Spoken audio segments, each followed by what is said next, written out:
नमो भगवते वासुदेवाय।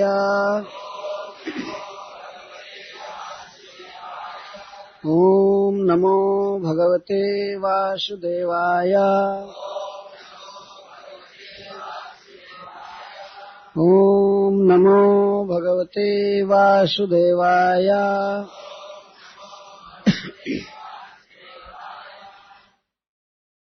एकदा क्रीडमानस्ते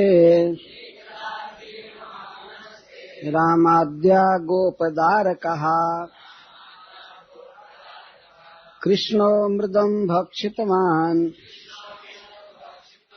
इति मात्रे न्यवेदयन् सा गृहीत्वा करे कृष्णं उपालभ्य हितैषिणी यशोदा भयसम्भ्रान्ता प्रेक्षणाक्षमभासत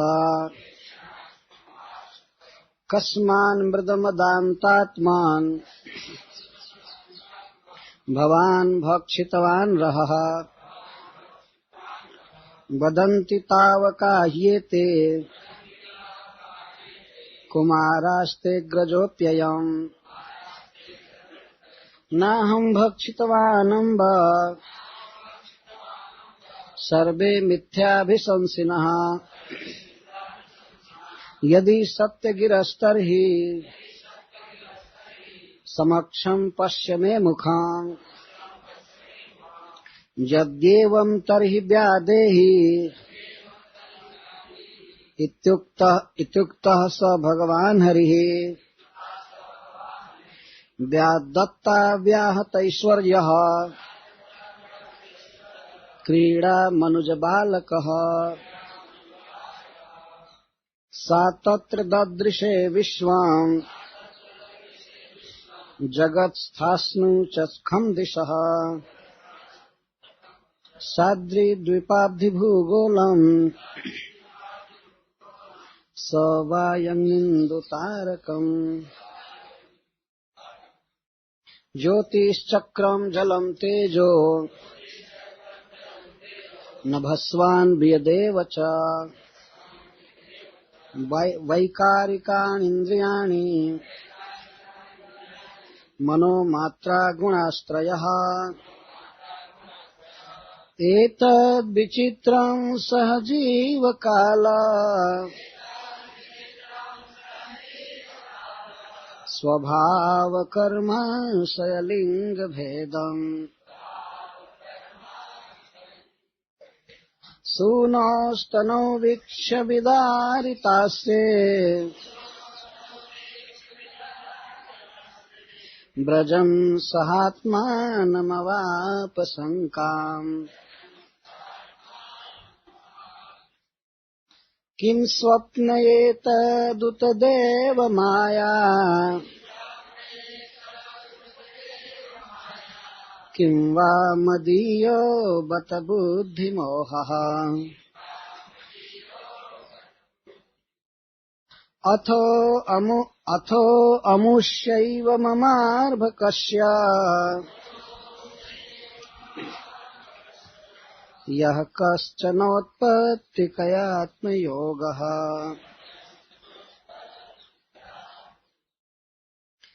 एकदा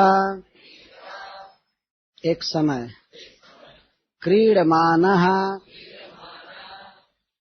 खेलते हुए ते वे सुप्रसिद्ध अनिर्वचनीय भाग्यवान रामाद्यः जिनमें राम प्रधान थे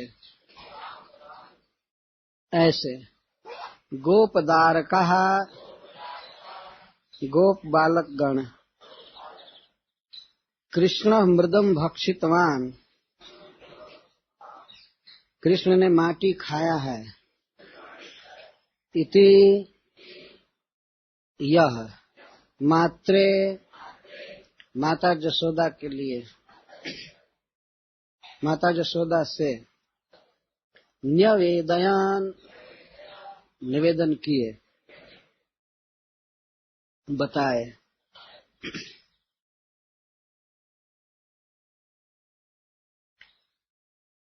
तो कल हम लोग सुन रहे थे कि गोपियों ने उलाहना दिया कृष्ण के विषय में मां जसोदा को, लेकिन उसने कुछ भी डांट डपट नहीं किया। परंतु इसे ऐसा नहीं मान लेना चाहिए कि मां जसोदा कभी नहीं डांटती थी कृष्ण को। वो डांटती भी थी और कभी कभी ताड़न भी करती थी। माता मोरे पुत्र भावे करे न बंधन, अतिहीन ज्ञाने करे लालन पालन। तो लालन पालन में मां जसोदा कभी कभी बहुत डांटती थी। कल की कथा में हम लोग सुने कि वो बिल्कुल भर्त्सना नहीं की, डांटी नहीं, उल्टे उठाकर गोद में रख ली और दूध पिलाने लगी। तो अब सुखदेव गोस्वामी कथा प्रारंभ कर रहे हैं कि मां जसोदा किस प्रकार श्री कृष्ण को डांटती थी, भर्त्सना करती थी।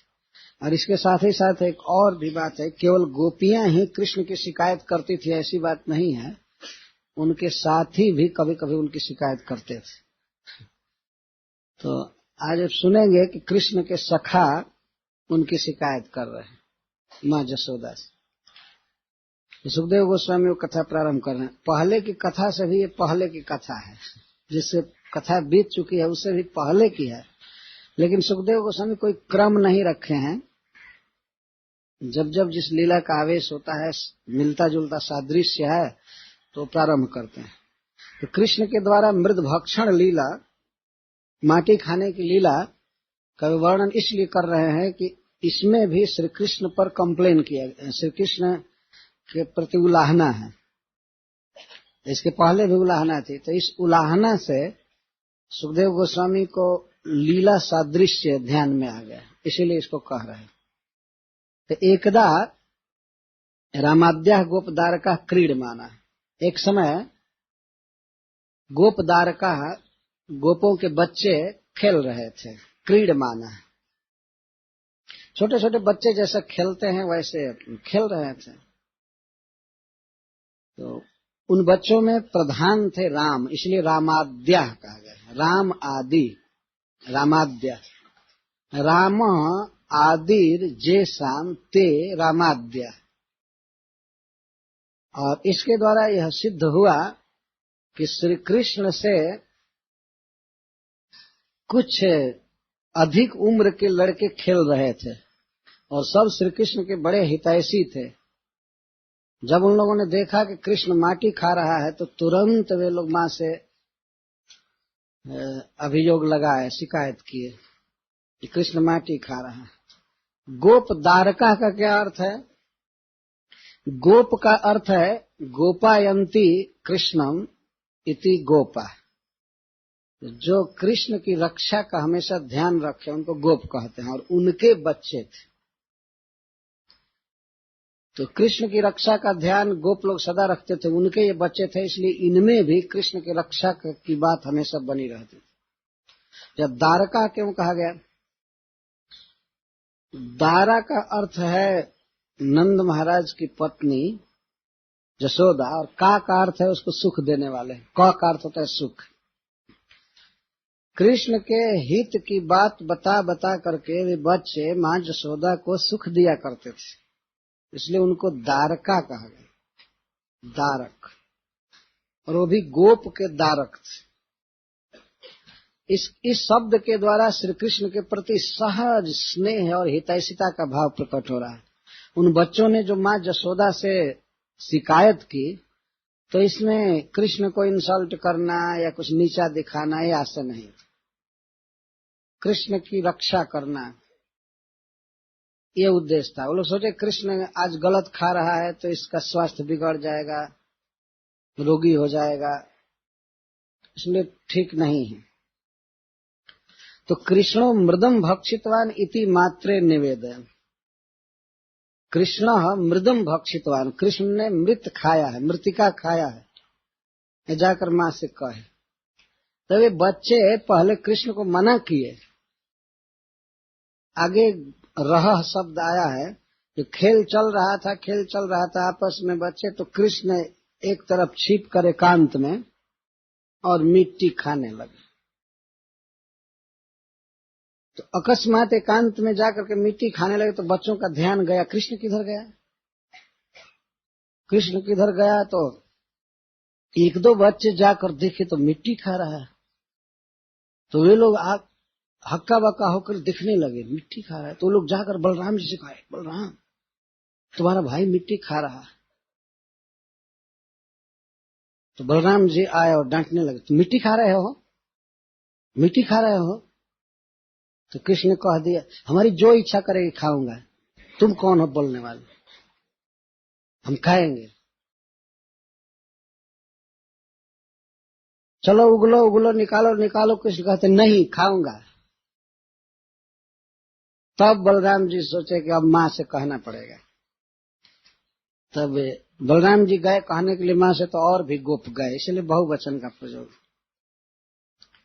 यहाँ प्रश्न ये है कि वो लोग कृष्ण को छोड़ करके गए या पकड़कर घसीटते हुए ले गए क्या किए। तो वास्तव में कृष्ण को ले नहीं गए, जाकर तुरंत कहे कि माँ कृष्ण ने माटी खाया है, तेरे लाला ने माटी खाई, जसोदा सुनमाई, तेरे लाला ने माटी खाई। इतना सुनते ही माँ जसोदा दौड़ी। वो तो घर के पास ही खेल रहे थे, बिल्कुल अपने घर के आंगन में ही लगभग।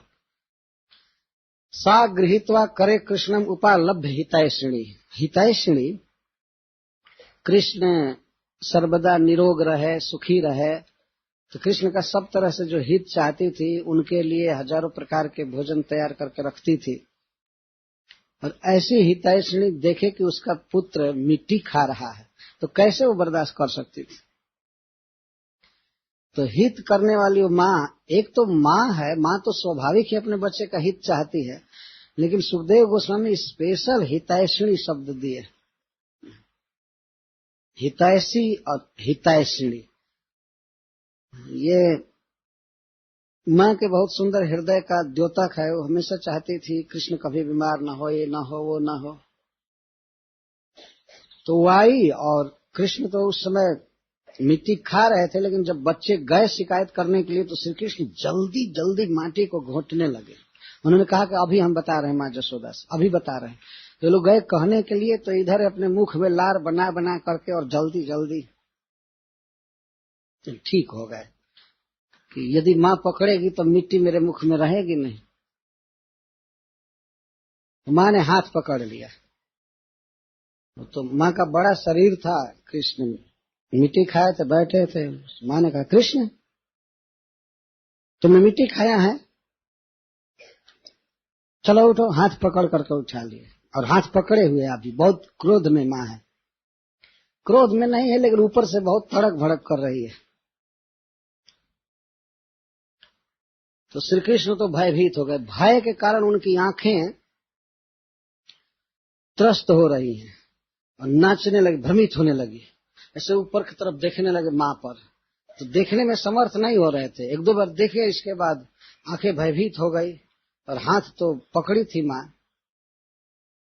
यहाँ से देख रहे हैं माँ पर, तो हाथ पकड़ लिया है। अब यही भाव हो गया है भगवान के मन में, पूरा पूरा भय हो गया है कि अब ताड़न करेगी, मारेगी। तो लगता है कि मिट्टी का कुछ अंश अभी भी इनके मुख में रह गया है। फिर भी ये बोलते नहीं है कि नहीं खाया, क्यों मार रही हो, क्या कर रही हो। तो भय से जिनकी आंखें विह्वल हो रही थी, उनसे पूछी माँ, भय से आंखें विह्वल हो रही हैं। इस पर हरीश्वर जी कहते हैं कि भगवान के आंख पर चंद्रमा और सूरज रहते हैं, और ये जान गए हैं कि माँ पूछेगी कि तुमने मिट्टी खाया है, तो कृष्ण तो कहेंगे कि ना। तो कहीं माँ हम लोगों से पूछ दे तब क्या होगा। अब हम लोगों को तो सत्य बोलना पड़ेगा। तो अब हम क्या करेंगे, अब कृष्ण का पक्ष लें कि माँ का पक्ष लें। इसीलिए आंखें नाचने लगी, भ्रमित होने लगी कि भ्रम में पड़ गए कि हम क्या कहें तो उन लोगों साक्षी हो करके, जगत को प्रकाश देने वाला हो करके, दोनों कैसे झूठ बोल सकते थे। इसीलिए बेचारी आंखें भ्रम में पड़ गई, घूमने लगी। माँ पूछती है, कस्मान मृदमदान्तात्मन भवान भक्षितवान रह। अरे मंदात्मन मंदान्तात्मन, अरे मंदात्मा और दान्तात्मन, अरे अपने मन को बस में नहीं रखने वाला, अरे स्वतंत्र और जितेंद्रिय, तुमने क्यों मिट्टी खाया? क्या तुमको खाने को नहीं मिलता है? क्यों खाया? माँ ऐसे कृष्ण को डांट रहे थे नीचे की तरफ मुंह कर, क्यों खाया? कस्माद मृदम भक्षितवान, क्यों खाया? तो कृष्ण तो कुछ बोल नहीं रहे हैं अभी, लेकिन उनकी आंखें नाच रही हैं, लेकिन मानो ये भाव व्यक्त कर रहे हैं कि कहाँ खाया। तो कहते रहा, एकांत में खाया है, सब बच्चों से छिप करके, और तुम एकांत में मिट्टी खा रहा था, खाया ना? क्यों खाया? और दान्तात्मन, अपने मन पर बस, अपने मन को अपने नियंत्रण में नहीं रखने वाला, मतलब स्वतंत्र, क्यों खाया?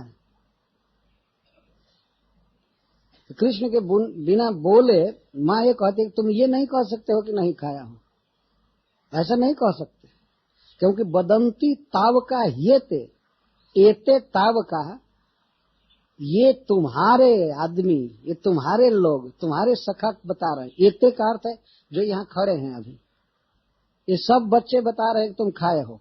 क्यों खाए? हाथ पकड़ लिए। और कृष्ण को पूर्णतः भय हो गया है कि अब तमाचा चलाएगी, पीटेगी।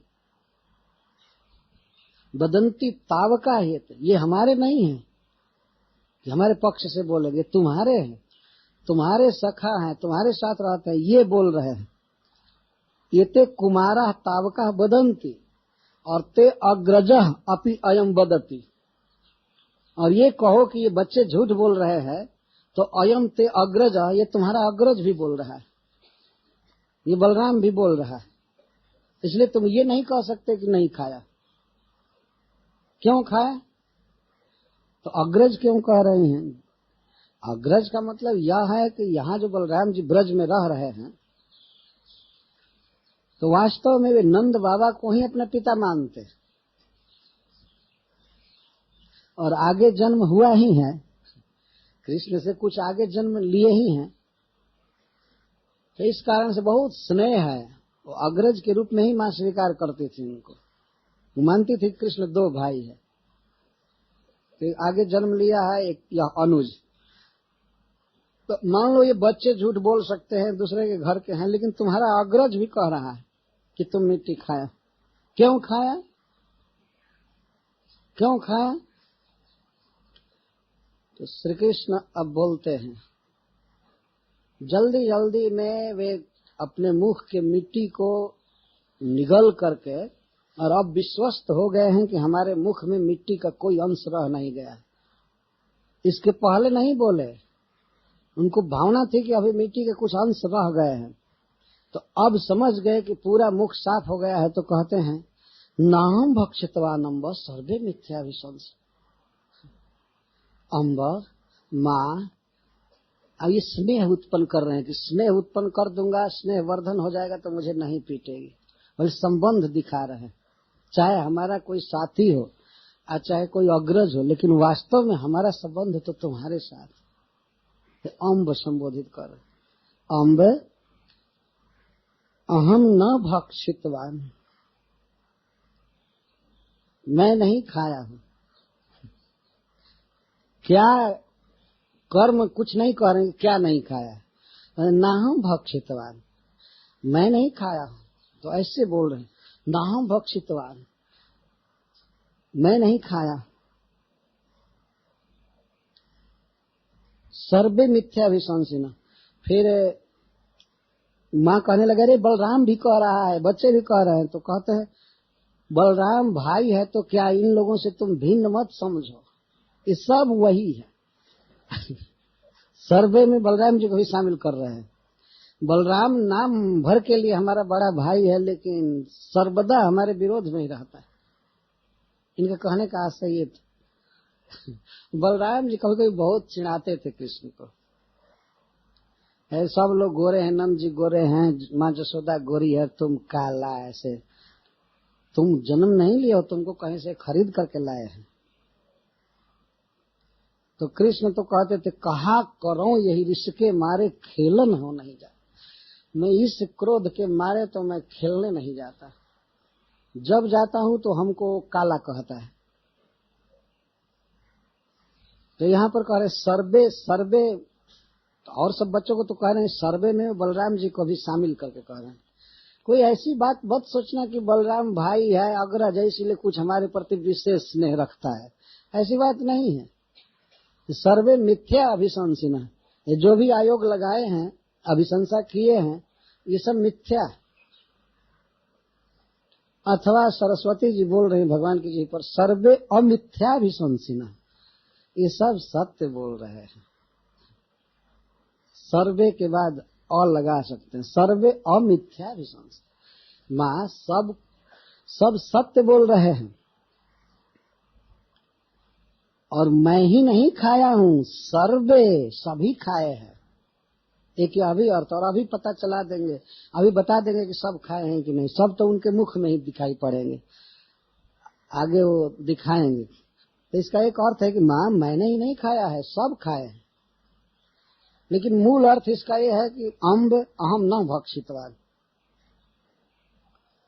और यदि सत्य गिरह, यदि मेरे सत्य बोलने पर भी तुम इनकी बातों को सत्य मान रही हो, यदि सत्य गिरह, अगर इनके वचन को तुम सत्य समझ रही हो, तो समक्षम पश्य में मुखम, तो मेरे मुख को सामने देख लो। जब मान लो मेरी बात पर तुमको विश्वास नहीं हो रहा है, यही बहुत सत्यवादी लोग हो गए हैं, बहुत सच बोल रहे हैं, मैं ही झूठ बोलने वाला। तो तुमको अगर इनकी बात पर ही विश्वास है, इनकी बात को सत्य मानती हो, तो मेरे मुख को सामने देख लो। जो सामने मुख करके खोल नहीं रहे थे, अभी भयभीत अवस्था में भगवान बोल रहे हैं मेरे मुख को देख लो, समक्षम पर से सामने देख लो। तो माँ जसोदा को कुछ कुछ शंका हो गई, लगता है कि यही सत्य बोल रहा है, वो सब झूठ बोल रहे थे। क्योंकि इतनी बारीकी से भगवान बोलते हैं कि माँ को विश्वास हो जाता है, तब फिर भी वो एक बार तो छानबीन कर ही रही। यद्देवं तरहि व्यादेहि, यदि ऐसी बात है तुम नहीं खाए हो तो व्यादेहि, बाओ मुख खोलो, मुखम प्रसारय, मुख खोलो। समक्षम पश्य में मुखम को कहकर श्री कृष्ण ऐसे मुख करके और मुंह खोले नहीं थे। तब माँ जसोदा कहते ठीक है, यदि तुम नहीं खाए हो तो मुख प्रसारित करो, खोलो। भगवान ने देखा कब तो मुख खोलना पड़ेगा। तो भगवान ये दिखाना चाहते थे कि मुझे तो जो तुम डांट रही हो तो जानती नहीं हो हम कौन। वास्तव में भगवान की जो शक्तियां हैं वे माँ जसोदा पर रंज हो रही थी कि भगवान को और इतना डांट डपट कर रही है, तो हम बता देते हैं कौन है। तो भगवान ने अपना मुख खोला। जब उसने कहा कि मुख खोलो तो भगवान ने ऐसे मुंह खोला। तब तक जसोदा मुख में देखी सारा जगत, सारा विश्व, और एक साथ, ऐसा नहीं कि टीवी के रील जैसा वो आ जा रहा है मिट रहा है, सारा जगत एक साथ देखा मुख में। और देख करके तो बिल्कुल आश्चर्यचकित हो गई, थर थर कांपने लगी। ये मैं क्या देख रही हूँ बच्चे के मुख में, ये क्या देख रही हूँ। सातत्र ददृशे विश्व, ये सारा विश्व देखने लगी। जगत स्थानु, चलने वाले जीव, अचल जीव, आकाश, दिशाएं, पर्वत, द्वीप, समुद्र, संपूर्ण भूमंडल, वायु, अग्नि, चंद्रमा, तारा, ज्योतिष चक्र, जल, तेज, नभस्वात, आकाश यानी वायु, वियत और वैकारिक, तेजस, इंद्रियाणि, मन, मात्रा, गुणाश्रय, तीनों गुण, एतद विचित्रम सहजीव काल। यहाँ सहकार थे कि सारा जगत एक साथ देखा, संपूर्ण जीव और काल, स्वभाव, कर्म, आशय आदि के कारण जो भिन्न भिन्न जीवों की स्थिति है, इस जगत में जो जीव हैं भिन्न भिन्न प्रकार के हैं। भिन्न भिन्न प्रकार में कारण क्या है? काल, स्वभाव, कर्म, आशय, ये भिन्न भिन्न प्रकार के जीव देखे। सुनो स्तनो वृक्ष विदारिता से ब्रजम सहात्मा नमवाप शंका। तो अपने बच्चे के मुख में सब कुछ देख करके और तो बहुत शंका में पड़ गई। जा रही थी मारने, पीटने जा रही थी, छानबीन कर रही थी कि मिट्टी खाया है तो मिट्टी उगलवा दो। थोड़ा सा मिट्टी उगलवाने जा रही थी तब तक पूरा भूमंडल ही मुख में देखी। अब तो हाथ छूट गया बच्चे का और वो सोचने लगी ये क्या मैं देख रही हूँ, हाय रे भगवान ये क्या देख रही। किन स्वप्न, ही तो 4 चीज माँ यशोदा सोच रही है। किन स्वप्न, क्या मैं सपना देख रही हूँ? तो फिर विचार करके देखने लगी और जगह पर, गाय, गोपी, घर द्वार, तो फिर कहती ना सपना नहीं, क्या ये सपने देख रही हूँ? और फिर कृष्ण पर भी बड़े ध्यान से देखती है, वही बच्चा वो सब। तो जागृत और स्वप्न में अंतर वो मिला ली, लेकिन पहले सोची क्या मैं सपने देख रही हूँ? उत्देव माया अथवा किसी देवता की माया तो नहीं है। क्यों वा मदीयो बतबुद्धि मोह, कि मेरी बुद्धि का भ्रम है, कि मेरे बुद्धि में ही कोई भ्रम हो गया है, दूसरी बात मैं देख रही हूँ, क्या हो गया? अथवा चौथा वितर्क करती है, अथो अमुष्य ममार भकस्य, कहीं मेरे ही बच्चे का जन्म से ही कोई प्रभाव तो नहीं है। यही बात आकर के हृदय पर स्थायी जम गया। अमुष्य ममार भकस्य, मेरे बच्चे, इस मेरे बच्चे का ही कष्टन औत्पत्तिक आत्मजोग, जन्म से ही मैं कुछ विलक्षणता देख रही हूँ। उस दिन जब जम्हाई ले रहा था तो इसके मुख में सारा विश्व दिखाई दिया, आज पुनः सारा विश्व दिखाई दे रहा है। कहीं इस बच्चे की ही तो विशेषता नहीं है, कहीं यही तो भगवान नहीं है। देखिए ऐश्वर्य आकर के हृदय को दबाना चाहता है। उदित हुआ ऐश्वर्य, भगवान को कोई डांटे मारे तो भगवान की शक्तियां किस दिन काम आएंगी? तो सभी शक्तियों ने विरोध किया, क्या तुम समझती हो कोई साधारण बच्चा है? तो वे शक्तियां उदित कर रही हैं ऐश्वर्य को। देखी तो अब काहे को डांटने जाए और पश्चाताप करने लगी माँ यशोदा। इस सारे जगत को जो मैं इस बच्चे के मुख में देख रही हूँ, लगता है यही ईश्वर है, यही भगवान है, इसके भीतर सारा जगत है। उसने वेद शास्त्र सुना था यशोदा ने कि भगवान के भीतर सारा जगत रहता है, लगता है इसी का है। अथवा उसने ये सोचा कि ये सब कुछ सारा जगत भगवान की माया द्वारा रचा गया है, विष्णु की माया द्वारा, और भगवान कृपा करके हमको पुत्र दिए हैं, और पुत्र में जो इतना बड़ा प्रभाव दिख रहा है सब भगवान की माया शक्ति है। लगता है वही इसके भीतर से प्रकट हो रहे हैं, अतः उनके चरणों में मैं प्रणाम करती हूँ, उनकी शरण में हूँ, वही मेरी गति है। अब पुत्र को डांटना डपटना छोड़कर भगवान की को प्रणाम करने लगे, मनाने लगे, हे भगवान हमको क्षमा कीजिए, आज तक जो मैं मानती थी कि मेरा पुत्र है, मैं ब्रजेश्वरी हूँ, ब्रज की स्वामिनी हूँ, नंद बाबा मेरे पति हैं, नंद महाराज मेरे पति हैं, और मैं अखिल गोप गोपी की मालकिन हूँ, ये सब हमारे बुद्धि का भ्रम था। अब मैं इसको अपना पुत्र नहीं मानूंगी। थोड़े काल के लिए बात आई, बहुत कम समय के लिए। तो इसके पहले कुछ हरि सूरी जी के वाक्यों से आस्वादन किया जाए। भगवान मिट्टी क्यों खाए, बच्चों ने शिकायत क्यों किया, पहले तो ये बात बता रहे। बच्चे क्यों जाकर माँ से कहे, एक उत्प्रेक्षा कर रहे हैं हरि सूरी जी। अस्मान गृहीतैव रसोपभुक्तिम एतावदेशो विदधे धुनातु अस्मान प्रतार्य स्वयमा तनोति तद्वक्तुमस्य इति जुक्तमुचु। बच्चों ने सोचा कि अब तक जितना भी रसोपभुक्ति किया कृष्ण, रस की उपभुक्ति, रस खाया मतलब माखन दही दूध जो भी खाया इसको रसोपभुक्ति कहते। और रसोपभुक्ति, रसा उपभुक्ति और रस उपभुक्ति दोनों को संधि करने पर एक ही आएगा। तो अब तक जितना रस खाया तो हम लोगों के साथ खाया,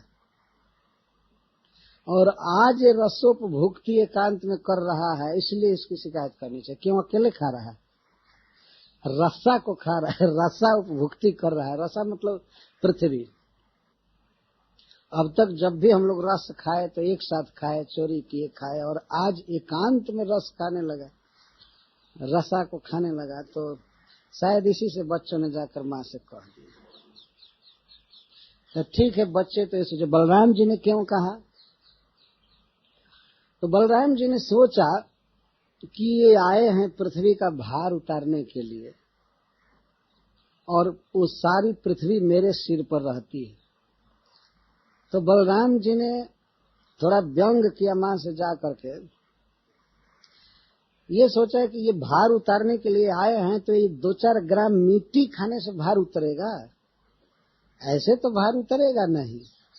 तो शायद उन्होंने इसलिए शिकायत किया कि अब ये काम बंद करो, इससे भार मेरा दूर नहीं होने वाला है, पृथ्वी बहुत भारी है। शायद भगवान राम ने व्यंग किया माँ जसोदा से, ये इस तरह से कर रहा है, इसको रोको। असली भूभार हरण जो करना है वो करना चाहिए, ऐसे नहीं करना चाहिए कि थोड़ा थोड़ा धूल खाने से पृथ्वी हल्की हो जाएगी, ऐसा नहीं है। अच्छा, एक बात भगवान ने सोचा, हरीश्वर जी बहुत दूर तक विचार ले जाते हैं। भगवान अपने घर की मिट्टी खा रहे हैं, अपने आंगन की, और ये जानते हैं कि हमारा अपने घर की मिट्टी खाना भी ये गोप सखा बर्दाश्त नहीं करेंगे, सहन नहीं करेंगे, ये जाकर माँ से शिकायत करेंगे।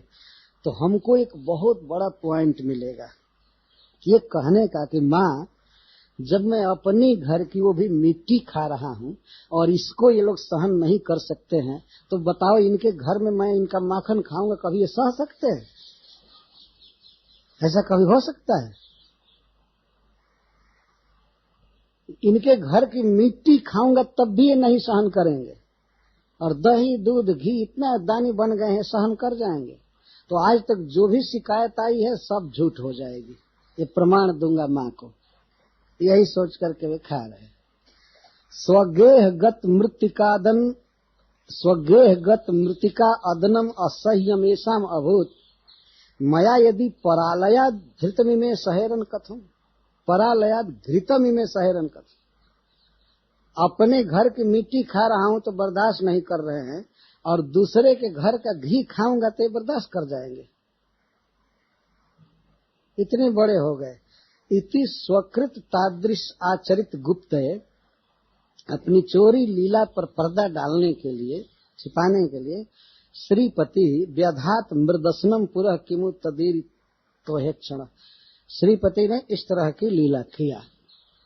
भगवान बराबर ये विचार करते रहते थे कि कैसे गोपियों के अभियोग को माँ जसोदा के सामने मैं मिथ्या सिद्ध कर दूं। तो शायद इसीलिए वो मिट्टी खाए और दिखाए कि लोग मिट्टी खाना बर्दाश्त नहीं कर रहे हैं। तो क्या ये माखन दूध दही खाना सह जाएंगे? नहीं। माँ सहज, माँ को घटना याद आएगी, कभी भी शिकायत लेकर के आएंगी गोपियां तो माँ कहेगी उस दिन घर का मिट्टी खाया था, बर्दाश्त नहीं हुआ, तुम लोग इतना बर्दाश्त किए, झूठ बोल रही, मान जाएगी। शायद इसीलिए भगवान मिट्टी खाए। और हरिश्वर जी एक भाव भी कहते हैं कि आयुर्वेद कहता है कि कोई व्यक्ति यदि बहुत घी दही आदि खूब खा लिया हो और पेट चिकना हो गया हो तो कुछ रूखा चीज खाना चाहिए, तब जाकर के पेट की सफाई होती। तो भगवान ने सोचा कि बहुत नवनीत खाया, बहुत चिकना पदार्थ खाया, अब थोड़ा सा पेट की चिकित्सा करनी चाहिए, इसीलिए मिट्टी खाने लगे। मिट्टी खा करके कब्ज दूर कर रहे हैं।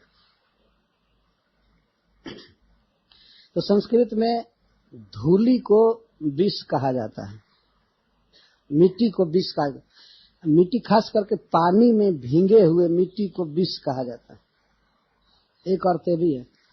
तो भगवान ने सोचा कि मैं पहले बहुत विष पी लिया हूँ पूतना का, और शास्त्र कहता है विषस्य विषम औषधम, विष की दवा विष है, तो थोड़ा विष खा करके पहला विष उतार दूं, इसलिए शायद वे खा रहे थे विष। और मिट्टी खाने का वास्तविक उद्देश्य क्या था? जत्स्पृह्यन्ति दशैरलभ्यमशताम् ध्येयं च यद् योगिनाम् प्राप्तं स्यात् किमु तद् रजो ब्रजगतं गोपिका पादगम्। जो चरण रज देवताओं को दुर्लभ है, किसका चरण रज? गोपिका पादगम, गौ और गोपियों के चरणों की रज त्रिदशैरलभ्यम, देवताओं को भी दुर्लभ है। असताम ने स्प्रिय है, देवता भी उसकी स्पृहा करते हैं, और असताम अलभ्यम, जो असत हैं, बहिर्मुख हैं भगवान से, उनको धूलि कभी नहीं मिलती है। ध्येयम च जदजोगी नाम, जोगी लोग इस ब्रज धूलि का ध्यान करते हैं।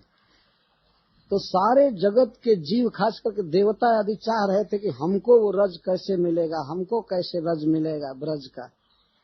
तो भगवान अपने उदर में अवस्थित समस्त सज्जनों की वांछा को देखकर सोचे कि सबको दे देना चाहिए रज। उनके भीतर सब अवस्थित है।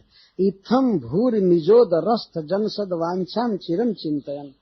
भगवान ने देखा कि चिर काल से हमारे भीतर रहने वाले अनंत कोटि देवता आदि जीव ब्रज रज की इच्छा कर रहे हैं, तो मन ने पूर्ण दयारण वह किम करो तद भक्षणम तत्कृत। भगवान ने जो भक्षण किया तो उन लोगों के लिए किया।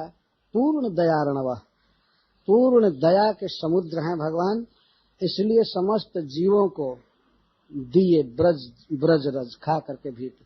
भगवान के भीतर सारा जगत, तो सबकी सदवांछा को पूरा की। सब लोग चाहते थे गौ गोपी आदि के चरण रज को हम पाएं, उनके लिए दुर्लभ था, लेकिन भगवान ने उनकी इच्छा को देख करके दिया भीतर। ये बहुत ऊंचा भाव है। और भगवान ने ये भी सोचा कि नाना विधम बहुरजो गुण कार्य, हमको आगे चलकर बहुत प्रकार का कार्य करना है जिसमें रजोगुणी काम करना पड़ेगा, जैसे युद्ध करना, घर बनाना, ये करना, वो करना, ऐसे सब दिव्य कार्य है भगवान का। जन्म कर्म च में दिव्यम, परंतु लोक रीति से हरीश्वर जी कह रहे हैं कि भगवान ने सोचा कि मुझे बहुत रजोगुणी कार्य करना पड़ेगा, तो अभी से कुछ रजोगुण का संग्रह करना चाहिए, या अपने इस दिव्य सच्चिदानंद शरीर में कुछ रजोगुण पहले से नहीं डालेंगे तो सब काम होगा नहीं। इसीलिए रजह गुण मतलब धूली भगवान भीतर डाल रहे हैं। विशुद्ध सत्वगुण वाले शरीर से, अप्राकृत शुद्ध शरीर से रजोगुण का काम कैसे हो सकता है? शायद रजोगुण काम करने के लिए मृत स्नान भक्षण मिदम प्रकृतोपयुक्तम प्रायो रजोगुण सुसंग्रहणम चकार। इसलिए भगवान ने रजोगुण का संग्रह किया। अच्छा, और क्या भाव है? भगवान ने सोचा कि रसेति लसिता भिख्या वर्तते स्या भुवस्तता। शास्त्रों में कहा गया है पृथ्वी का एक नाम है रसा, और जितने प्रकार के रस हैं सब इसी से निकलते हैं। जितने फल हैं, दूध दही कंद मूल सब पृथ्वी से निकलते हैं, और शास्त्र इसको रसा कहता है। तो मैं और सब रस तो लिया, लेकिन रसा को अभी नहीं खाया। भगवान सोचे जिघृक्षु तद रसा स्वादम किमीसो अधान मृदोदनम। शायद भगवान ये सुन सुन करके बेचैन हो रहे थे कि भाई रसा है मतलब रसमयी है, सारा रस इसी से निकलते हैं। तो अब तक भक्तों ने भी मुझे सब कुछ भोग लगाया, मैं खाया, लेकिन अब तक रसा नहीं खाया। फिर रसा का उद्धार मैं किया था, हिरण्याक्ष ले गया था पाताल में, तो उसको मैं लाया अपने दांत पर, लेकिन खाया नहीं कुछ। तो इसीलिए शायद रसा का रसा स्वादन देखने के लिए, चमत्कारिता के लिए भगवान रसा को खा रहे हैं, मिट्टी खा रहे हैं। और फिर भगवान ने सोचा कि हमारे जो सखा हैं वो हमारे साथ विशृंखल विहार करेंगे, कोई नियंत्रण नहीं रहेगा, हमारे कंधे पर चढ़ेंगे, हमारे साथ युद्ध करेंगे, खेलेंगे। तो इनके कर्मों को सहन करने के लिए यदि क्षमा धारण नहीं करता हूं तो फिर तो लीला हो नहीं पाएगी। क्षमा का अर्थ होता है पृथ्वी, जो सब कुछ सहन करने में समर्थ है। क्षमा, क्षमा या क्षमा दोनों एक ही सब। तो भगवान ने सोचा कि अपने भक्तों के साथ जो मैं विहार करूंगा, उच्छृंखल विहार करेंगे, तो क्षमा धारण करना चाहिए, इससे मैं इनके हरकतों को क्षमा करता रहूंगा। शायद इसलिए वे क्षमा का एक अंश ग्रहण किए। इस क्षमा शब्द से अर्थ कर रहे हैं। विशृंखल विहारिणो मदवमान चेष्टा जुषो भवन्ति शिशवो अखिला अपि जगत्र मत क्रीडनम क्षमांस विधृतिम बिना नहीं भवेत स्व भक्ते स्वीति प्रभु किमु चकार तत्कृति कृतितया क्षमा धारणम। क्या भगवान ने इसलिए क्षमा धारण किया? यह अर्थ। ये सब जो काव्य है वो काव्य को जानने वालों के लिए बड़े आनंद की बातें हैं।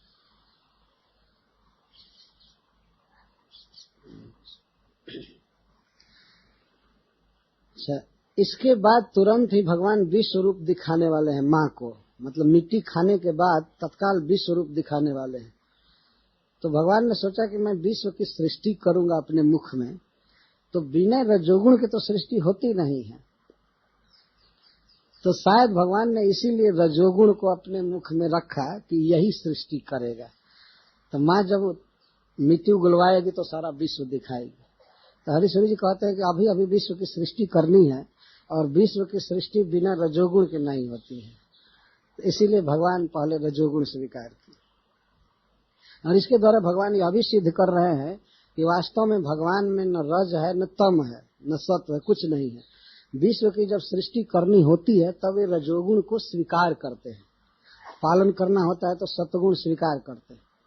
तो अभी अभी सृष्टि करनी है तो उसके लिए रजोगुण को स्वीकार कर रहे हैं। बहुत सुंदर सिद्धांत यहाँ व्यक्त हुआ। भगवान में अपने आप रजोगुण नहीं है या तमोगुण नहीं है, लेकिन वे स्वीकार करते हैं। तो आगे विश्व की सृष्टि करनी है अपने मुख में, तो इसलिए भगवान ने रजोगुण स्वीकार किया और उसके द्वारा सृष्टि करके माँ को दिखा दी।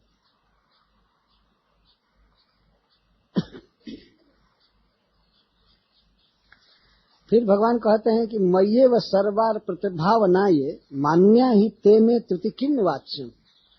जो सब तरह से मुझ में अपनी भावना अर्पित कर दिए है, मेरी भक्ति में रत है, मेरी सेवा में, तो वे मेरे लिए मान्य हैं, आदरणीय है। इसमें तो कहना ही क्या है। मुख्यम तदीगांघ्रि रजोपि में स्यादित्यच्युतोधात स्फुटमात रेणु। उनका चरण रेणु मेरे जीवन का मुख्य है। वे तो मान्य हैं ही, और उनके चरण का जो रेणु है, धूलि है, वो मेरे लिए मुख्य है। हमारे जीवन में उसका सबसे बड़ा महत्व है। तो मुख्य का मतलब हमारे मुख में स्थित, और मुख्य मतलब प्रधान। भक्तों का चरण रज मेरे लिए मुख्य है, मुख का विषय है। भगवान इसलिए मुख में चरण रेणु रह करके सूचित कर रहे हैं।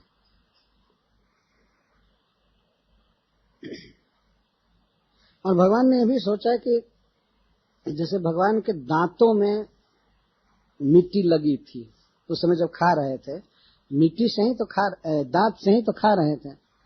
तो दांत को द्विज कहा जाता है संस्कृत में। ये दो बार जन्म लेता है, एक बार दांत टूट जाता है, दूसरी बार जन्म लेता है, तो दांत को द्विज कहा जाता है। तो भगवान ने सोचा कि मैं जो अवतार लिया हूं, तो इस जगत के जो द्विज हैं, वे लोग तो पूजा पाठ आदि में लगे रहते हैं, सत्वगुण उनमें रहता है, तो वे लोग किसी असुर आदि का संहार नहीं करते हैं, ये सत्वगुण में रहते हैं। भगवान ने सोचा कि सारे ब्राह्मण यदि सत्वगुण में रहेंगे, द्विज सारे सत्वगुण में रहेंगे, तो फिर इस जगत में असुर संहार करना मुश्किल होगा। इसलिए भगवान द्विजों को रजोगुण दे रहे हैं, तुम भी रज से युक्त हो जाओ। दांतों को, अपने द्विजों को वे रजोगुण दे रहे हैं। एक अर्थ ये लिया।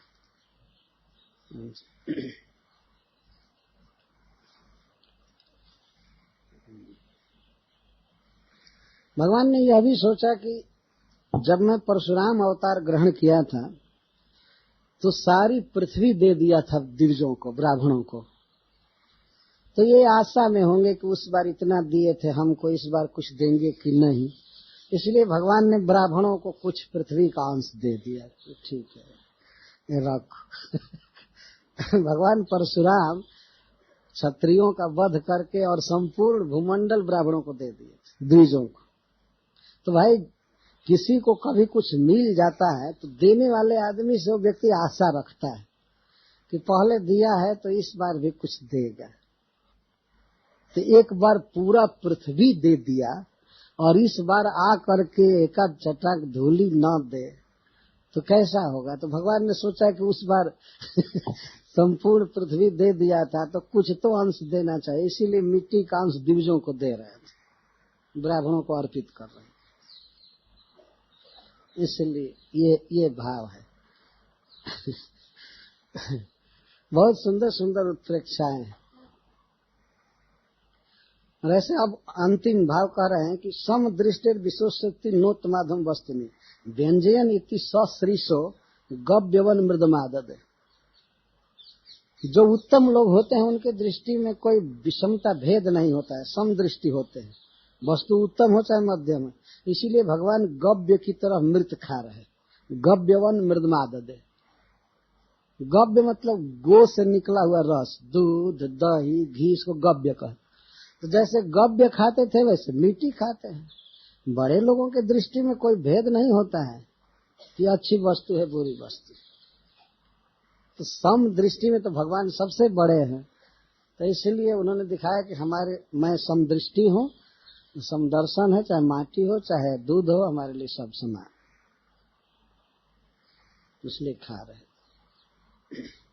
माँ यशोदा ने कृष्ण को जब डांटना चालू किया तो हाथ क्यों पकड़ी, क्या कारण था कि हाथ पकड़ी। तो हरिश्वरी जी कहते हैं मृद भुक्ति साधन कर एवेति जानती। वो जानती थी कि मिट्टी खाने में कर सहायता किया है, हाथ सहायता किया है, इसलिए ये भी अपराधी है। यदि हाथ मदद नहीं किया होता तो मुख में मिट्टी खाता कहां से। तो इस हाथ से मिट्टी उठा उठा करके बच्चा खाता, तो हाथ सहायता किया है, इसलिए पहले हाथ को दंडित किया, पकड़ा हाथ, ये ठीक बात है। तो इस प्रकार के बहुत ही सुंदर सुंदर भाव हैं।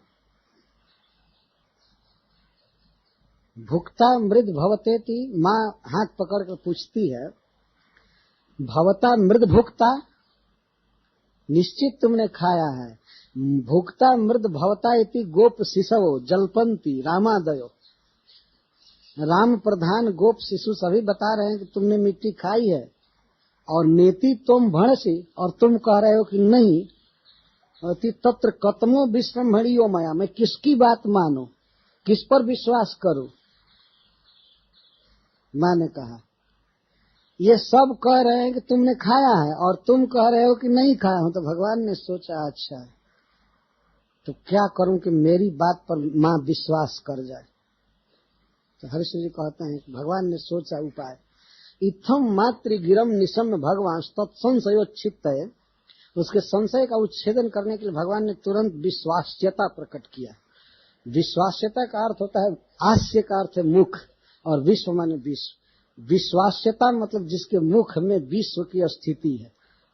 माँ और भगवान ने सोचा कि अब तो तत्काल विश्वास्यता प्रकट करना है ना, विश्वास्य तो बड़ा सुंदर भाव है वास्तव में। आस्य का अर्थ है मुख और विश्व का अर्थ है विश्व, जिसके मुख में विश्व है, और विश्वास्यता। तो भगवान ने सोचा कि कहीं उनकी बात पर विश्वास न करो, और वे अपने मुख में विश्वास्यता दिखा दे तो ठीक है, मैं तो दिखा दिया। तो मुख्य मेरा जो विश्वास्यता है वो मुख्य है। मुख्य मतलब प्रधान, उन लोगों का गौर है, वो झूठ बोल रहे हैं।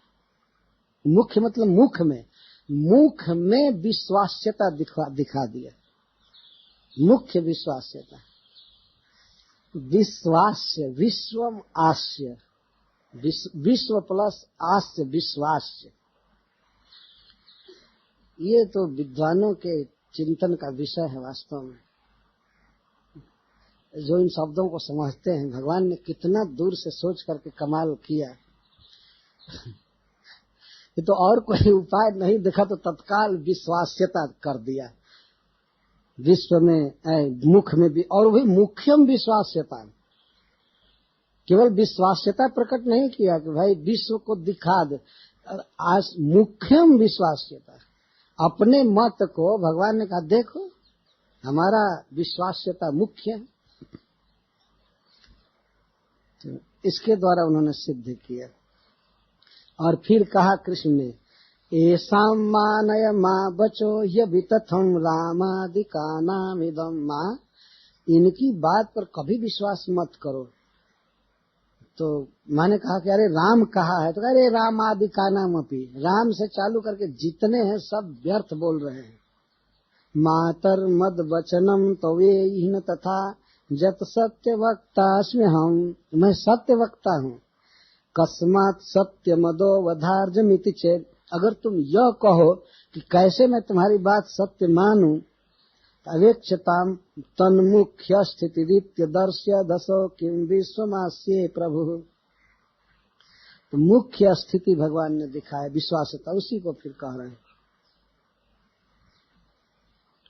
फिर भगवान ने सोचा कि सारा विश्व मुख में दिखाऊं।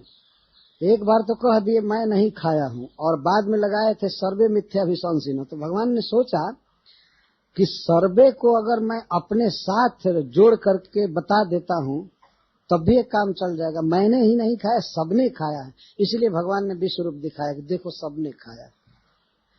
विश्व रूप दिखाने का यह कारण था कि माँ ये लोग कह रहे हैं कि मैंने मिट्टी खाया है लेकिन ये सब खाए हैं, देखो मेरे भीतर,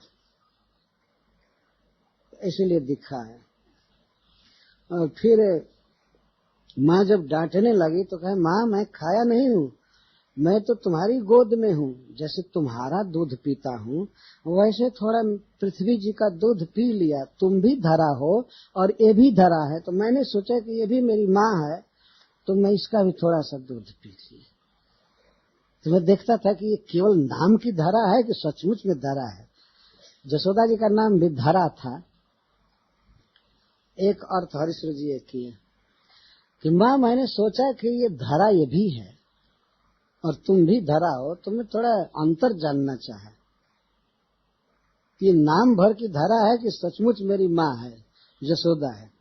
तो इसीलिए मैं इसका मिट्टी थोड़ा खा रहा था, तुम्हारे दूध जैसा मैं थोड़ा सा चबा रहा था, लेकिन अब नहीं खाऊंगा, ये नाम भर की धरा है, तुम असली माँ हो मेरी, असली हो, ये भाव था। तो माँ जसोदा ने देखा सारे विश्व को तो वितर्क करने लगी, तो 4 प्रकार के तर्क की। तो अंत में उसको भगवान की भगवत्ता का आभास हो गया, अथवा ये भाव हुआ कि भगवान नारायण इसके भीतर आत्मस्वर्ग प्रकाशित कर रहे हैं, अपना ऐश्वर्य दिखा रहे हैं। तो वो अफसोस करने लगती है, अहम ममासौ पतिरेश में सुतो, अहम मैं ब्रजेश्वरी हूँ, ब्रज की ईश्वरी हूँ, और असौ मम पति, ब्रजराज मेरे पति हैं, ये सब में सुतो, ये मेरा पुत्र है, और ब्रज के समस्त धन की स्वामिनी मैं हूँ, गोपियां गोप और गौएं ये सब मेरे हैं, जिनकी माया से इस प्रकार की कुमति मुझे घेरी है वही मेरी गति। भगवान के ऐश्वर्य को देख करके किंचित काल के लिए माँ के मन में जो मातृ भाव था, वात्सल्य भाव था, वो तिरोहित हुआ हल्का से। और जब इस प्रकार का भाव आ गया तो बिल्कुल व्याकुल हो गई, घबरा गई, और अब ये लगी कहने की अब नहीं कभी डांटूंगी, अब चाहे कुछ भी करे, ये तो भगवान है, ये है वो है, इस प्रकार की बात आने लगी। तो इत्थम विदित तत्वाया, उसको तत्व विदित हो गया गोपी को। तो तत्व विदित होते ही वात्सल्य भाव लगा के विदा हो जाएगा। तो अब वो कृष्ण को गोद में नहीं उठा रही थी, वही हितैषिणी जो कृष्ण को डांट रही थी, सोचती थी इसको अच्छा खिलाऊंगी पिलाऊंगी, अब उठा नहीं रही थी। तो भगवान ने सोचा कि ये तो बहुत बड़ा घाटा हो गया।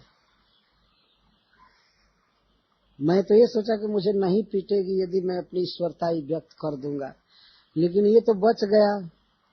मैं पीटा नहीं गया, लेकिन अब जो मुझे दूध पीने को मिलता था, इतना बड़ा प्रेम मिलता था, ये तो अब कुछ नहीं मिलेगा। तो भगवान अपने को फीका मानने लगे, इसलिए उन्होंने तुरंत पुत्र स्नेहमयी अपनी माया चलाया। माया का यहाँ अर्थ है मोहन शक्ति। मोह ले, इसलिए उसको माया कहते हैं। माया का अर्थ यहाँ ये प्रसिद्ध माया नहीं समझना चाहिए, वैष्णवी माया। वैष्णवी का अर्थ है सर्वव्यापक, और वो भी पुत्र स्नेहमयी। पुत्र स्नेहमयी माया भगवान ने गोपी में संचारित कर दिया, यशोदा ने। ये मेरा पुत्र है और पुत्र के प्रति स्नेह उमड़ गया, इस प्रकार का भाव जब भगवान ने संचारित कर दिया मां यशोदा के हृदय में, तब उसका तत्व ज्ञान चला गया। सद्यो नष्ट स्मृति गोपी, तत्काल ही उसकी स्मृति नष्ट हो गई। ये याद बिल्कुल नहीं रहे कि इसके मुख में मैं विश्व देखी थी, या ये भगवान है या ये है, वह सब नष्ट हो गया। सद्यो नष्ट स्मृति गोपी सारोप्या रोहमात्मजम, तत्काल इन्हें स्मृति नष्ट हो गई कि ये भगवान है, चाहे इसके मुख में मैं कुछ देखी थी। तत्काल वैसे स्मृति नष्ट हो गई जैसे सपना में कोई कुछ देखे और जगने पर वो तिरोहित हो जाए। तो जगने के बाद तो कुछ कुछ स्मृति रहती है, लेकिन मां जसोदा को कुछ भी स्मृति नहीं रह गई कि इसके भीतर में सारा जगत देखी, ये देखी। तो तत्काल ही आरोहम आत्मजम आरोप्या, और तुरंत ही बच्चे को अपने गोद में उठा ली। वही वात्सल्य भाव, वही पुत्र स्नेह उमड़ गया, और तत्काल बच्चे को गोद में उठा करके, और पहले जैसे स्नेह से भरी हृदय वाली थी, दूध पिला रही थी, वैसे उनको लेकर दूध पिलाने लगी। तो ब्रज में भगवान का ऐश्वर्य प्रकाशित पाता है, थोड़े काल तक प्रभाव डालता है, लेकिन फिर तुरंत तिरोहित हो जाता है। केवल माधुरी विशेष बनी रहती है।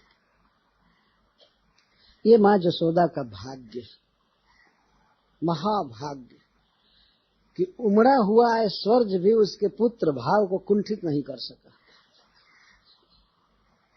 तत्काल फिर पुत्र मानने लगे। तो सुखदेव गोस्वामी कहते हैं, अहो भाग्य है मां जसोदा का कि त्रय्या चोपनिषद्भिश्च सांख्य योगैश्च सात्वतहि उपगीयमान माहात्म्यम हरिम सामान्यतात्मजम। वेद के जो कर्मकांड विभाग हैं, वे लोग भगवान का वर्णन यज्ञ पुरुष के रूप में करते हैं। भगवान यज्ञ भोक्ता है, समस्त कर्मों के भोक्ता है। यज्ञ के द्वारा उनकी आराधना की जाती है, इंद्र आदि उनके नाम होते हैं। और उपनिषद भी, उपनिषद के अनुसार साधना करने वाले लोग उन्हें ब्रह्म मानते हैं, बहुत बड़ा, सब चीज में बड़ा, बृहद, और उपासना करते हैं ज्ञान मार्ग से। कर्म मार्ग से त्रयी के द्वारा यज्ञ पुरुष की आराधना होती है, और उपनिषद के द्वारा ब्रह्म की, सांख्य के द्वारा पुरुष की जो प्रकृति का स्वामी है, और योग के द्वारा परमात्मा की आराधना होती है हृदय में अवस्थित। और सात्वत लोग भगवान की आराधना करते हैं। उन्हीं कृष्ण की आराधना भिन्न भिन्न लोग भिन्न भिन्न तरह से करते हैं, लेकिन सबका अपना अपना दृष्टिकोण होता है। कोई भगवान को यज्ञ पुरुष के रूप में भजते हैं, कोई ब्रह्म के रूप में, और कोई पुरुष के रूप में, और कोई परमात्मा के रूप में, और कोई भगवान के रूप में। अपनी अपनी अभिमति है। लेकिन जसोदा किस तरह से कृष्ण से प्रेम करती है? सा आत्मजम अमन्यता, वो केवल यही मानती है कि कृष्ण हमारे आत्मज, हमारा पुत्र है। उसके मन में कभी नहीं आया कि परमात्मा है, भगवान है, ब्रह्म है, यज्ञ पुरुष है या परमात्मा, ये भाव कभी नहीं आता। उपगीयमान माहात्म्यम, यदि भगवान की महिमा सात्वतों द्वारा, सांख्य द्वारा, योग द्वारा, उपनिषदों द्वारा और त्रयी द्वारा प्रतिपादित है। अर्जुन ने भगवान का रूप जब देखा, विराट रूप, तब वो बताते हैं, अरे आप इतने बड़े हैं, महान हैं, ये हैं, वो हैं। और उस समय अपने प्रेम के कारण किए गए व्यवहार को अपराध मानने लगे कि अब तक हमने आपको जो जदुनंदन कह दिया, सखा कहा, जादव कहा, ये सब मैंने बहुत गलती किया, बहुत बाद फिर वही रथ हकवाना चालू किया, सब विस्मित हो गए। लेकिन अर्जुन तो बहुत देर तक इस भाव में रहे, और माँ जसोदा में यह तो बस 1-2 मिनट के लिए भाव आया, ये लगता है कि ईश्वर है, भगवान है, बाद में लेकिन आत्मजम अमन्यता, आत्मज ही माना और कुछ नहीं माना। और उनको गोद में लेकर दूध पिलाना, खिलाना, पिलाना, सहलाना। पहले वो थोड़ा डर गई कि अरे मैं भगवान को डांट रही हूँ, या नारायण का आवेश इसके भीतर होता है तो मैं नारायण को डांट रही, भगवान को डांट रही। लेकिन तुरंत भाव बदल गया। अमन्यता शब्द बड़ा महत्वपूर्ण है। प्रत्येक भक्त को भी चाहिए कि वो भगवान के साथ अपना एक संबंध स्थापित करे, और चाहे और लोग जिस भाव से भगवान को भजते हों, लेकिन उसको अपने भाव का ही पोषण करना चाहिए। जैसे जसोदा, चाहे दूसरे के लिए दूसरे लोग कृष्ण को यज्ञ पुरुष अमन्यंत मानते हैं, कोई परमात्मा मानते हैं, कोई ब्रह्म मानते हैं, कोई भगवान मानते हैं, और उसके अनुसार पूजा करते हैं, साधना करते हैं। लेकिन जसोदा क्या मानती है? अपना पुत्र, बस। तो हम क्या मानते हैं? ये तो देखना चाहिए अपना अपना कि हम अब तक क्या माने। अभी तो भगवान से नीचे नहीं उतरे होंगे हम लोग। वैष्णव लोग तो भगवान तक मानते हैं, और लोग दूसरे दूसरे ज्ञानी लोग ब्रह्म परमात्मा मतलब भगवान के ही एक प्रकाश विशेष को मानते हैं। लेकिन जैसे आप देखिए, यज्ञ पुरुष केवल मानना, केवल ब्रह्म मानना, परमात्मा मानना, जैसे भगवान भगवत धारणा का एक आंशिक रूप है, उसी तरह कृष्ण को भगवान मानना पुत्र मानने की अपेक्षा एक आंशिक भाव है, पूर्ण नहीं। पुत्र मानना यही पूर्ण भाव है। यह अपना संबंधी मानना, अपना प्रियतम मानना, अपना स्वामी मानना, ये केवल भगवान मानना ये ठीक नहीं। मैं किसी बच्चे से कभी कभी पूछता हूँ, तुम भगवान को अपना क्या मानते हो? ये बड़े लोगों से भी पूछा गया तो कहते भगवान। फिर भगवान तो है ही, आप क्या मानते हैं? तो कुछ नहीं। जैसे आप किसी को अपना पुत्र मानते हैं, पिता मानते हैं, और कहा जाए कि आप उसको क्या मानते हैं, तो कहें कि हम मनुष्य मानते हैं। मनुष्य तो है ही वो, अब मानिए या मत मानिए, लेकिन आप उस मनुष्य को अपना क्या मानते हैं? भगवान तो भगवान है, वो बिना मान्यता के ही भगवान है, इसमें संदेह नहीं। ये हम क्या मानते हैं उनको, इसकी मुख्यता यहाँ अमन्यता शब्द सुखदेव गोस्वामी कहते हैं। और वास्तव में साधना इसी का नाम है कि भगवान को अपना संबंधी मानकर, संबंधी मतलब अपना पुत्र, अपना सखा और अपना प्रियतम, ये 3 मुख्य हैं, और अपना स्वामी, ये 4 बातें हैं। इनमें से कुछ मान करके और उसी भाव के अनुसार कृष्ण से प्रेम किया जाए, और उसी प्रेम भावना से प्रेरित होकर उनकी सेवा हो, यही बस साधना है, यही सिद्धि है। तो और लोग चाहे भगवान की कितनी स्तुति करें, पूजा पाठ करें, लेकिन जसोदा रात दिन केवल कैसे उसके लिए माखन निकालूं, कैसे उसको डांट डपट कर ठीक रखूं, ये करूं, यही करती थी। शायद जसोदा ने कभी भी कृष्ण की आरती नहीं किया होगा, ओम जय जगदीश हरे कह करके। आजकल तो लोग ये स्तुति बहुत गाते हैं, ओम जय जगदीश हरे, सुख संपत्ति घर आवे, कष्ट मिटे तन का, सारा दुनिया का धन हमारे घर में आ जाए, और हमको जो कुछ कष्ट है वो सब मिट जाए। ठीक है, जो लोग भजन नहीं करते हैं उनकी अपेक्षा ये अच्छा है। भगवान को प्रणाम करने से दुख मिटता है, नाम जपने से पाप नष्ट हो जाता है, ये तो स्वाभाविक। जैसे सूरज के सामने आने पर अंधकार नहीं रहा, तो भगवान की शरण लेने पर दुख तो मिट जाता है, लेकिन हम भगवान का भी दुख मिटावें, ये सोचना चाहिए। परस्परम भावयंत, यही मुख्य चीज है। जसोदा का जो भाव है यह भक्ति शास्त्र में बहुत उच्चतम भाव है। राधा रानी के भाव के नीचे यही भाव, मतलब विकसित भक्ति रस का जब विभाजन करते हैं, वर्गीकरण करते हैं रूप गोस्वामी पाद, तो वात्सल्य रस को चौथी भूमिका में रखते हैं।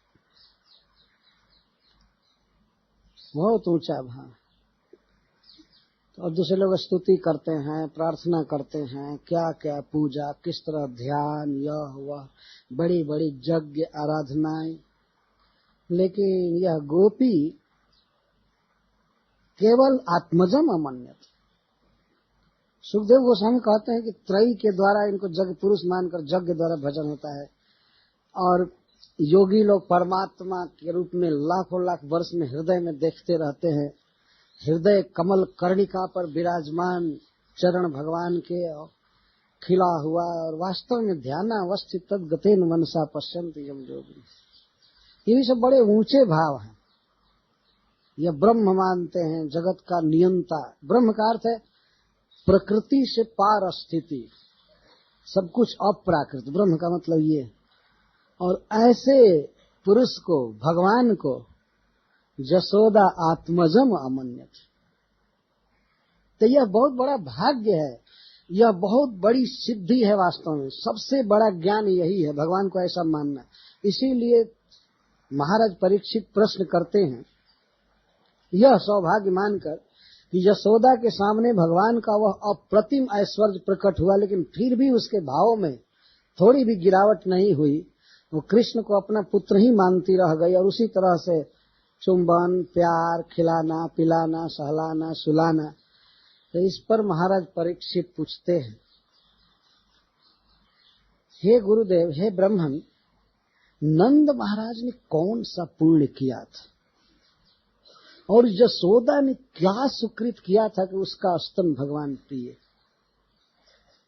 महाराज परीक्षित का मन बिल्कुल आंदोलित हो गया, इम्प्रेस्ड हो गया इनके भाग्य को देख करके, इनके भाग्य की वार्ता को सुन करके। राजा जी पूछते हैं, नंदः किम करोद ब्रह्मन् श्रेय एवं महोदयम् यशोदा च महाभागा पपौ यस्यास्तनम हरिः।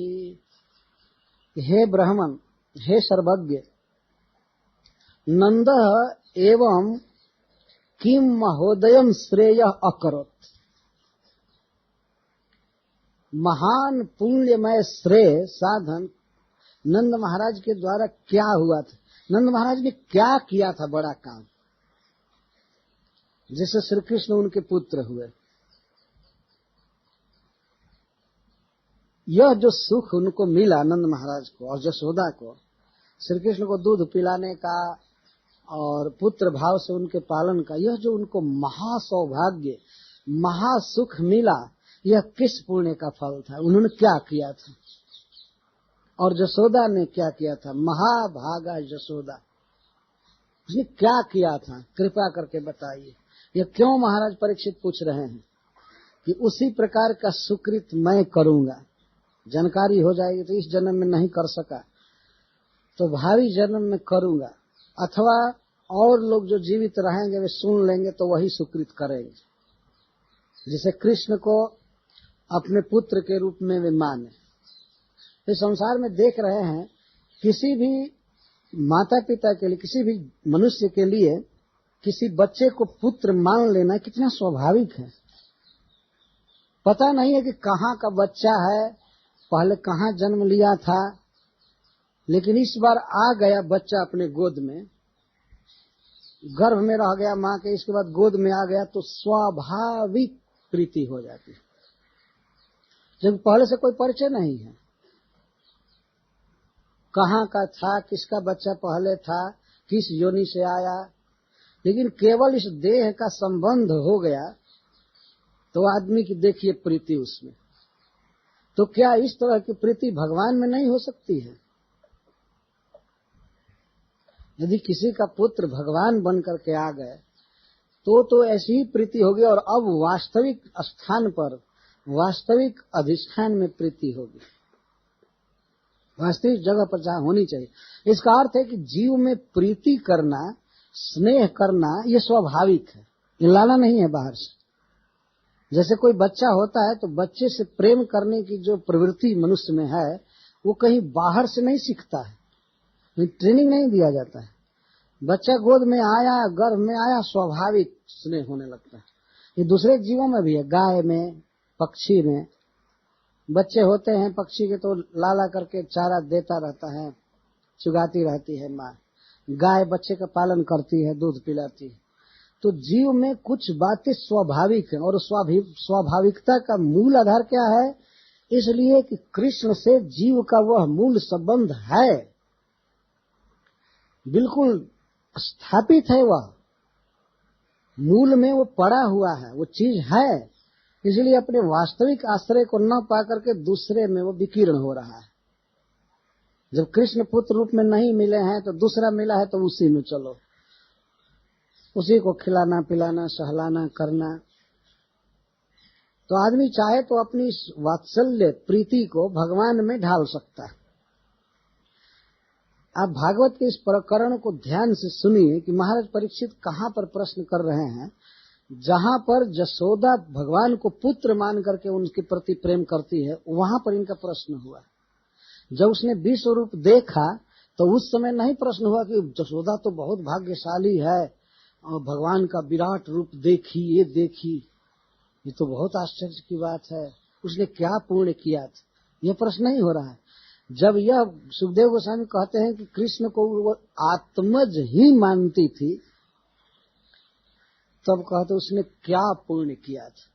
तो इसका अर्थ है कि श्री कृष्ण को वही व्यक्ति अपना पुत्र मानेगा, अपना प्रियतम मानेगा या सखा मानेगा, अपना परम स्नेही प्रेमी मानेगा, जो भूरी भूरी पुण्य किया है, महात्मा है। चतुर्विधा भजन्ते माम जना सुकृतिनोर्जुन, सुकृति होगा, बहुत बहुत किया होगा, वही कृष्ण के प्रति अपना दृष्टिकोण ऐसा कर सकता है। और नहीं तो बहुत बहुत प्रार्थनाएं स्तुतियां चलती हैं, बहुत प्रकार के पाठ किए जाते हैं, और पूछिए कि भगवान आपके क्या हैं, तो बस जगदीश्वर हैं, भगवान हैं, हम पर देख देंगे, हमारा दुख दूर हो जाएगा। तो यह दृष्टि पूर्ण नहीं है। यहाँ तक कि भगवत दृष्टि भी पूर्ण नहीं। कृष्ण भगवान हैं, विश्व के सृष्टिकर्ता हैं, प्रभु हैं, 6 ऐश्वर्यों से परिपूर्ण हैं, जीव उनका नित्य दास है, ये है वह ठीक है, लेकिन वे आपके क्या हैं, ये जानना चाहिए। तो भगवान का भी प्रयास आपने देखा कि उन्होंने देखा कि जब माँ का तत्व भाव हो गया, थोड़े काल के लिए इसका भाव तिरोहित सा हो रहा है कि कृष्ण मेरा पुत्र है, ये भाव थोड़ा सा विचलित हुआ, तो भगवान ने तत्काल पुत्र स्नेहमयी माया का प्रसार किया। इसका मतलब है कि कृष्ण को भी वही अभीष्ट है, लेकिन ईश्वर तो है ही, इसलिए थोड़ा खेलने के लिए कई प्रकार का तमाशा कर रहे हैं, थोड़ा ऐश्वर्य दिखा करके देखे। लेकिन भगवान को भी गरज है, वो भी उसी के लिए लालायित है कि हमको ये स्नेह मिले। भगवान को और चीज की कमी नहीं है, उनको प्रेम की कमी रहती है। तो प्रेम रस के आस्वादक हैं, चाहते हैं, इसलिए उन्होंने भी तत्काल तिरोहित कर दिया। और माँ भी मान गई मेरा बेटा है, और मेरा लाला, मेरा बच्चा, फिर उठा ली गोद में। अरे मैं क्या सोच रही थी, क्या फालतू सोच रही थी, ये तो हमारा बच्चा। वो भूल गई सारा विश्व रूप दर्शन आदि। तो क्यों इनके भाग्य की सराहना कर रहे हैं? तो परीक्षित महाराज कहते हैं, पितरौ नान्व विंदेताम कृष्णोदारार्भ के हितम। कृष्ण के उदार बाल चेष्टा को तो लोक में प्रसिद्ध माता पिता देवकी वसुदेव भी नहीं पा पाए। यहाँ पितरौ का अर्थ है लोक में माता पिता के रूप में प्रसिद्ध। पितरौ का अर्थ है नहीं कि नंद बाबा और जसोदा पिता माता नहीं, वो तो असली तो मतलब पिता माता नंद जसोदा हैं, लेकिन लोक दृष्टि से जो प्रसिद्ध माता पिता हैं, देवकी वसुदेव भी कृष्ण के इस उदार बाल चरित्र को नहीं देख पाए। उदार का क्या अर्थ है? उदार का अर्थ आप सभी जानते हैं, महादानी। तो कृष्ण की ये जो बाल लीलाएं हैं, ये सबसे बड़ा सुख प्रदान करती हैं, सबसे बड़ा आनंद देती हैं। तो इस आनंद को, कृष्ण की बाल लीला के आनंद को, सुख को वसुदेव और देवकी नहीं पा सके, जबकि लोक दृष्टि से वही प्रसिद्ध माता पिता है, वे नहीं पा सके। क्योंकि जब कृष्ण और बलराम मथुरा गए तो उसके पहले ही बाल लीला सब संवरण कर लिए, वो देख ही नहीं पाए, यहीं पर किए। तो उदार शब्द पर ध्यान देना चाहिए। उदार अर्भक इहितम, वो भी कृष्णस्य परमानंद घन परब्रह्म, भगवान के उदार बाल चरित के सुख को, उस महासुख को, अद्वितीय सुख को वसुदेव और देवकी नहीं पा सके। उस सुख को नंद जसोदा ने पाया। तो इन्होंने क्या सुकृत किया था, क्या पुण्य किया था, कृपा करके बताइए। गायंती अद्यापि कवयो जल्लोक समलापहम, अरे जिनकी कीर्ति अथवा भगवान कृष्ण की बाल लीलाओं को आज भी बड़े बड़े कवि गाते हैं। कवियों में सबसे बड़े कवि भगवान शिव हैं। शिव, ब्रह्मा, नारद, सनकादिक, ये सब आज भी गाते रहते हैं। गायंती अद्यापि, या नंद जसोदा के भाग्य की बड़ाई करते हैं या कृष्ण की बाल लीला गाते रहते हैं। और उदार शब्द से और गायंती शब्द से जोड़िए नाता। अगर नंद और जसोदा ने जो सुख पाया कृष्ण की बाल लीला देख करके, तो वही सुख कृष्ण की बाल लीला को गा करके कवि लोग पाते हैं, ब्रह्मा शिव आदि। गायंती अद्यापि, उसी लालसा से वर्णन करते हैं, सुनते हैं।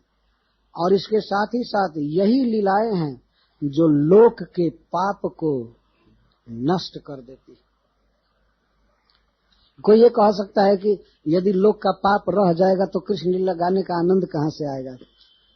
तो महाराज परीक्षित कहते हैं कि लीला का गान ही पाप को नष्ट कर देता है। कलि कल्म सघ्नम, तो जो अस्पृहा होती है भक्तों के मन में कि हमको वह सुख मिले, तो नंद जसोदा को जो बाल चरित देख करके सुख मिला वही गा करके और सुन करके मिल जाता है। इसलिए अद्यपि,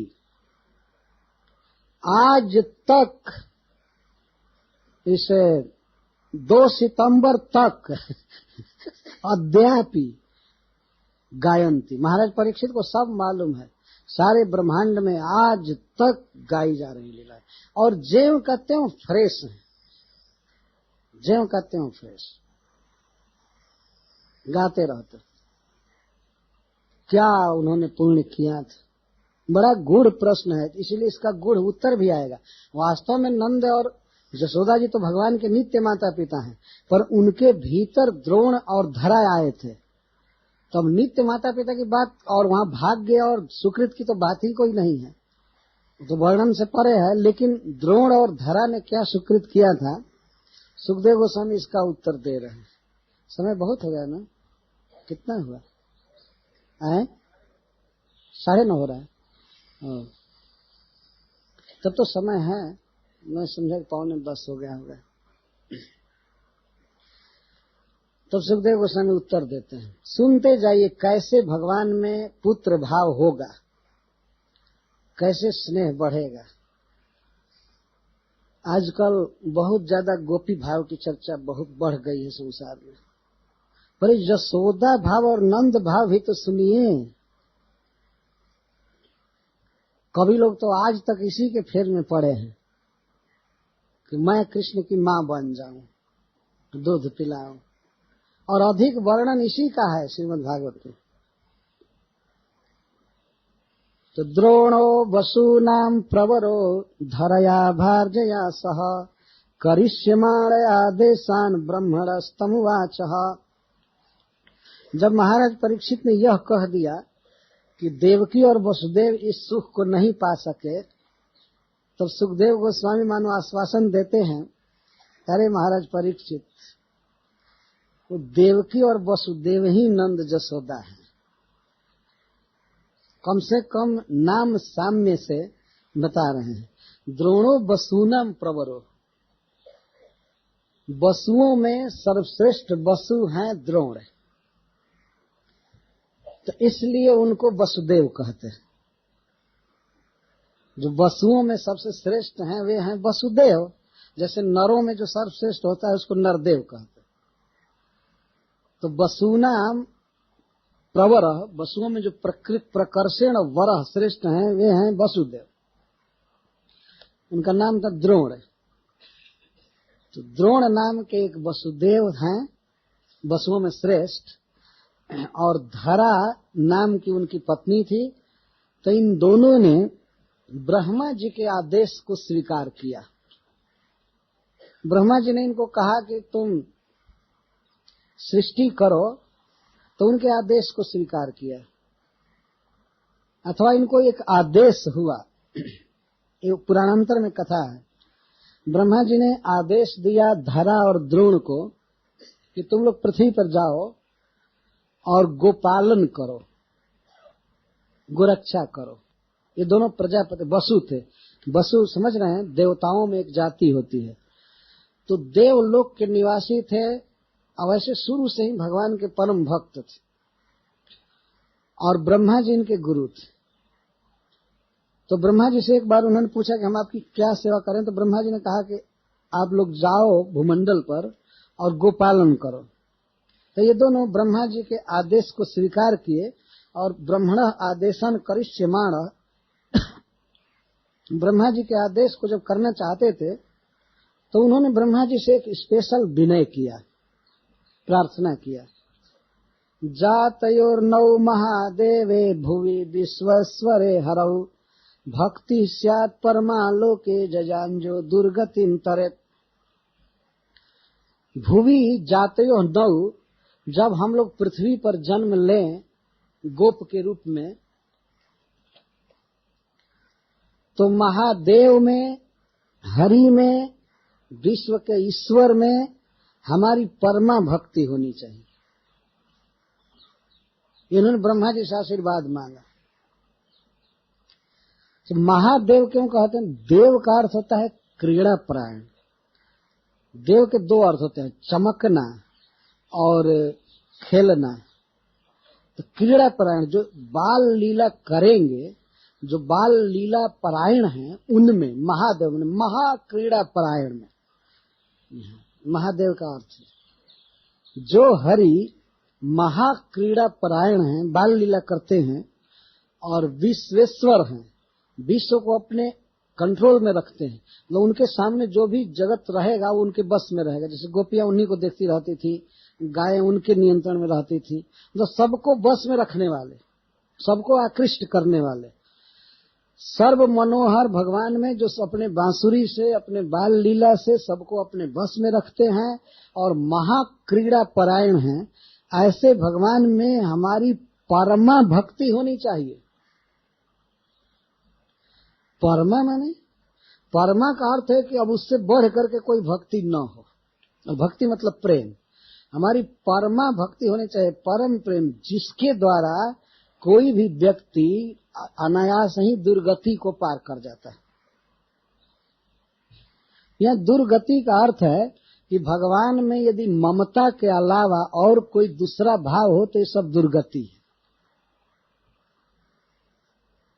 दुर्गति का अर्थ यहाँ नरक भोग आदि ही नहीं है। दुर्गति मतलब, गति मतलब जीव का स्वरूप। जीवेरा स्वरूप है कृष्ण नित्य दास।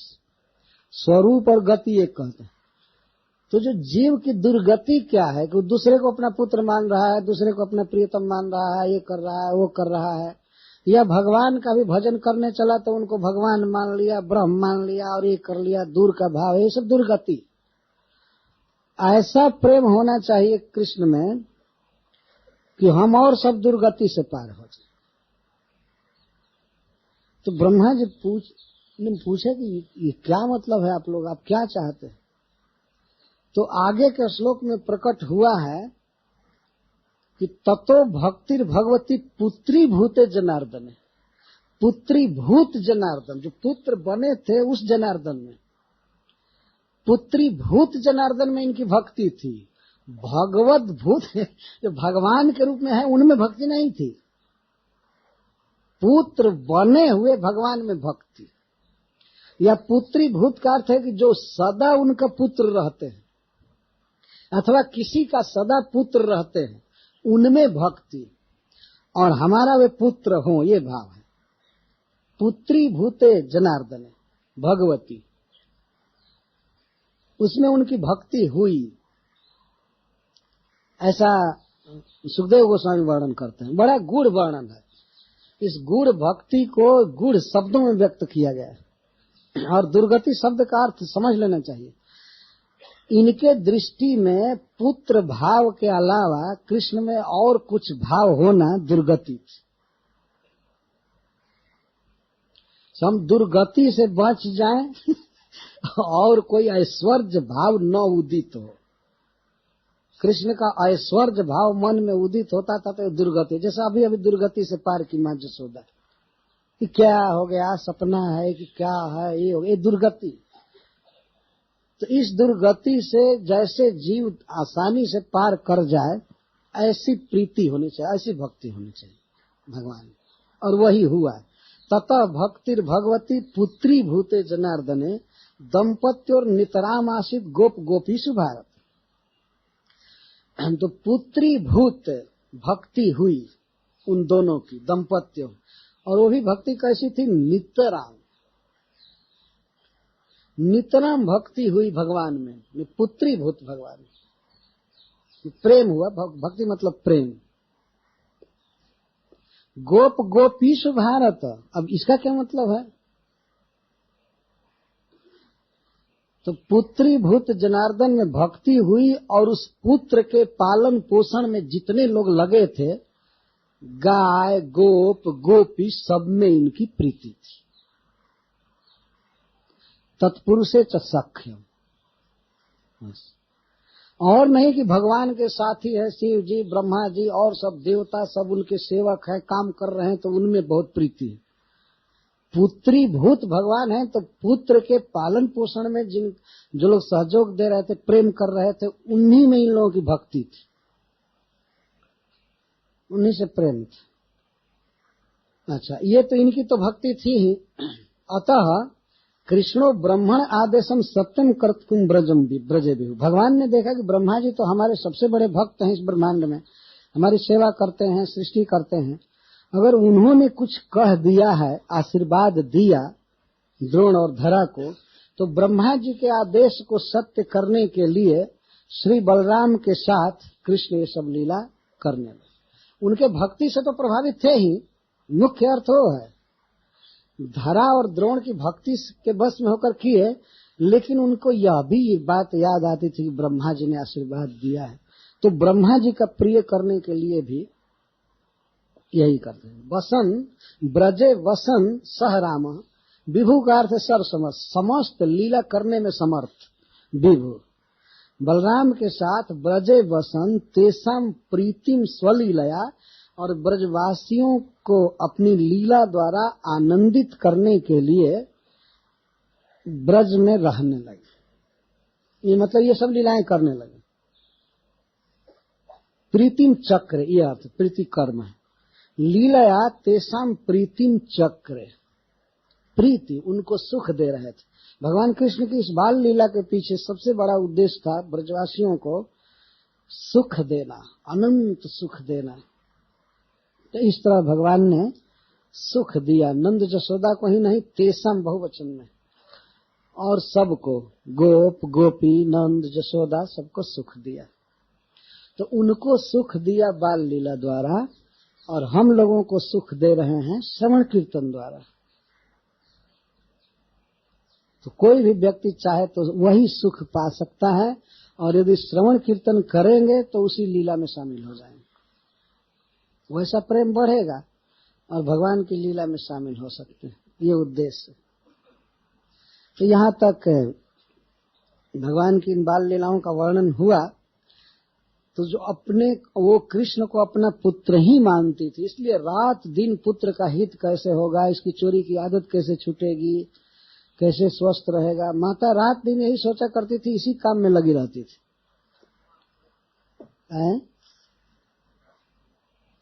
क्या कोई छूटा है? ओह छूट गया। हाँ, अस्तु इति उक्ता स भगवान ब्रजे द्रोण महाजसा जज्ञे नंद की ख्यातो जसोदा साथ नाराज। तो ब्रह्मा जी ने जब वर दिया तो वही द्रोण जी नंद महाराज हुए और धरा उनकी पत्नी जसोदा के रूप में हुई, तो उनकी भक्ति हुई। तो यहाँ बहुत महत्वपूर्ण बात है कि गुरु के आशीर्वाद से भगवान में भक्ति हुई। लेकिन शिष्य पहले ही ललायित है, मांगा है कि जब हम जन्म ले वहां तो हमारी पुत्री, हमारी इस तरह परमा प्रीति होनी चाहिए जिससे हम ऐश्वर्य भाव की दुर्गति से बच जाए। चक्रवर्ती पाजी कहते हैं कि भक्ति में, विशुद्ध मधुर भक्ति में ऐश्वर्य का उदय होना है उनके लिए दुर्गति, तो उस दुर्गति से हम पार हो जाए। ये अर्थ सुन करके संसार के लोग आश्चर्यचकित हो जाएंगे, ये जो दुर्गति है। भगवान को हम ईश्वर मानते हैं तो भाव हृदय का संकुचित हो जाता है, वो विकसित नहीं होता है। और जो हृदय का खुला भाव, जो ढल प्यार आता है पुत्र में, वो भगवान में थोड़े आ जाएगा। तो भगवान की मंगला आरती में भी आदमी खड़ा हो और बच्चा अपना जन्मा हुआ यदि अपने कंधे पर हो, तो फिर भी जो प्यार अपने बच्चे में होता है वो आंखें भर रहती है मूर्ति पर, वो होती नहीं। तो भगवान चाहते बल्कि तुम दूसरे को वैसे देखो, हमको कंधा पर रखो, गोद में रखो, वो ठीक है। भगवान ये चाहते हैं। तो वे भी सुख लिए नंद जसोदा के भाव का, वात्सल्य प्रेम का, और सुख दिए। दाता तो हैं ही, सबसे बड़े दानी हैं, महाबदानी। सुख लिए, सुख दिए। ऐसा नहीं है कि ये सुख दे दिए उनको ज्यादा, वो ऋणी नहीं रहेंगे। कुछ भी दें ऋणी ही रह जाएंगे, क्योंकि देंगे क्या? ब्रह्मा जी कहते हैं इनके पास अपने अलावा और है क्या? तो अपने को तो पुतना को भी दे दिए, तो उनको क्या देंगे? मतलब परस्पर वशीकारिता, सूचिता, दोनों के ऋणी रहें हमेशा। नंद जसोदा सदा प्रेम से सेवा करते रहते हैं और भगवान सेवा लेते रहते हैं। कृष्ण अपनी बाल लीला से उनको सुख देते हैं और वे कृष्ण को सुख देते हैं, खिलाकर पिलाकर सुलाकर डांट डपट करके बंधन करके, जैसे भी कृष्ण को सुख देते हैं। तो माँ जसोदा के भाव की पराकाष्ठा, वात्सल्य प्रेम की सीमा अगले अध्याय में दिखाई जाएगी, और भगवान के भी प्रेम वशित्व को, कि प्रेम के वश में है, उसकी भी सीमा दिखाई जाएगी कि किस तरह जसोदा के वे अधीन हैं और किस तरह जसोदा उनसे प्रेम कर रही। दाम बंधन उखल बंधन लीला, तो इसको हम दोपहर के बाद प्रारंभ करेंगे। हरे कृष्ण। हाँ, उन्होंने क्या, पहले तो उनकी लालसा थी और पूर्ण यह किया कि उन्होंने ब्रह्मा जी के आदेश का पालन किया। ऐसे थे ये, पहले से ही परम भक्त थे, ये चाहते थे कि भगवान हमारा पुत्र बने, पहले से ही चाहते थे। लेकिन अब सुखदेव गोस्वामी क्या पुण्य वर्णन करे, कोई किसी पुण्य का फल थोड़े है कि पुण्य वर्णन करे। ये तो भक्ति का फल है, इसलिए उनकी भक्ति का, उनकी लालसा का वर्णन किए और ब्रह्मा जी के आशीर्वाद का।